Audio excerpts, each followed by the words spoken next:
بسم الله الرحمن الرحیم. مو نام عبدالله شاه دی. زه د صده ضلع کرم سره تعلق ساتم. مو چې کوم اساسي د میټریک اگزام و هغه نیو کوهسار پبلیک های سکول صده ضلع کرم نه وشو.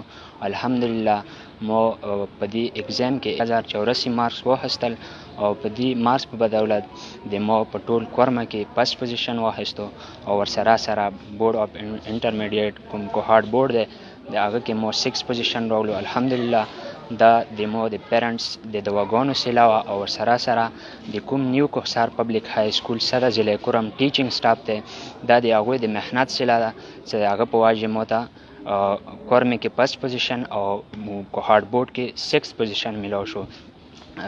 زه پرسنلی د ایم ډي اسحاق صاحب او د نیو کوهسار پبلیک های سکول صده ضلع کرم چې څومره ټیچینګ سټاف دی د هغوی زه ډېر مشکور یم ځکه چې دا څه وشو دا د دوی محنت په بدلې کې مو ته عرض میلاو شو. ډېره مننه، زه دوی ډېر مشکور یم.